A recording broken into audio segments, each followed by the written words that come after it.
Il y a quelques temps, et je pense que certains l'ont vu, alors soit sur Facebook ou alors je l'ai aussi repartagé en IGTV, j'ai fait une interview pour Loopsider qui m'a demandé si je voulais bien parler avec eux de soutien-gorge et j'ai trouvé en fait que c'était une bonne opportunité de le faire parce que ils avaient découvert en fait la vidéo que j'ai faite il y a quelques années et je pensais que ça pouvait être cool justement de faire une mise à jour sur ce sujet-là parce que je pense qu'elle date d'il y a 3 ans, 4 ans et j'ai gagné en maturité, mes arguments aussi et d'ailleurs j'en porte toujours pas. Donc voilà, donc en fait j'ai pas pu me rendre au tournage à Paris, donc du coup je l'ai faite à la maison. Elle m'a posé les questions et moi j'y ai répondu en vidéo. Et donc au résultat, pour cette interview, il y a eu à peu près 270 000 vues, beaucoup de partages et pas mal d'arguments durs et méchants. Alors à la base, j'en ai absolument rien, mais alors rien à secouer des commentaires méchants. Sauf que là, en fait, j'étais un peu frustrée parce que par rapport au montage et à la découpe de l'interview, il y a beaucoup de passages qui ont été tronqués.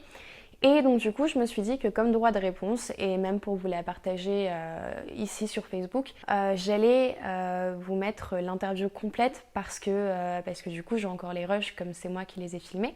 Et voilà.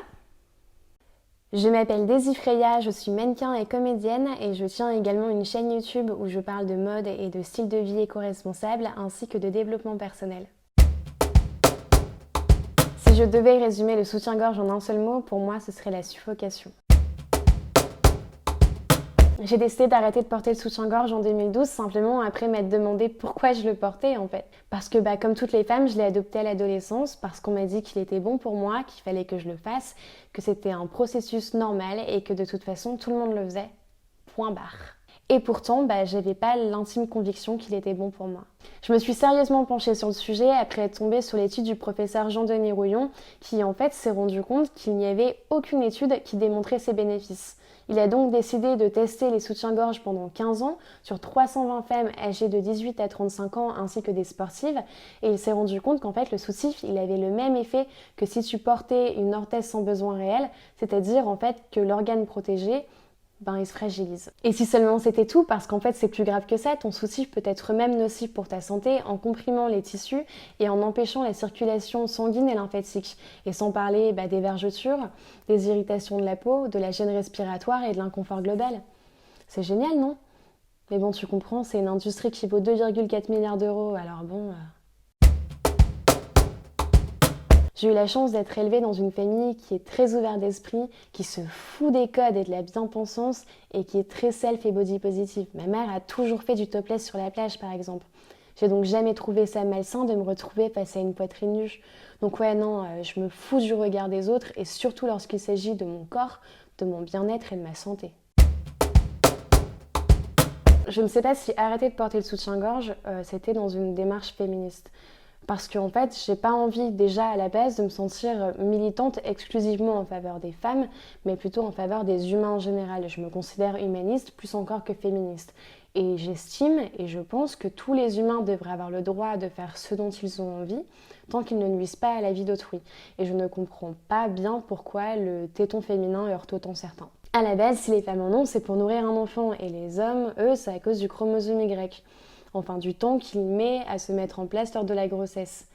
Et du coup, à la base, le chromosome X est aux commandes et il commence la conception des seins avant que le chromosome Y arrive 8 semaines plus tard. C'est bien le téton qui dérange, mais pourquoi ce seraient les femmes qui devraient le couvrir alors qu'à la base, les nôtres ont une fonction primaire? Et pourquoi devrait-on faire mal à notre corps simplement parce que certains l'objectifient?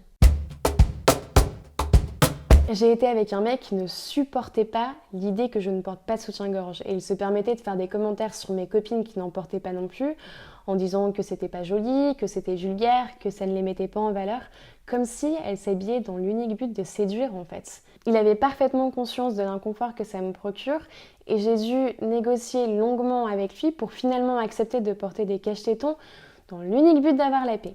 Ben tu te doutes que je me suis barrée pas longtemps après.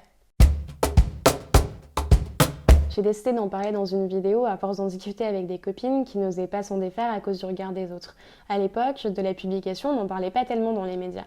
Et je me souviens d'un jour une copine qui m'a envoyé un message en me disant « Bon, ça y est, j'ai franchi le cap. Je suis partie ce matin sans en porter. Mon Dieu, je me sens libre. Eh ben, je peux te dire qu'elle en a plus jamais remis.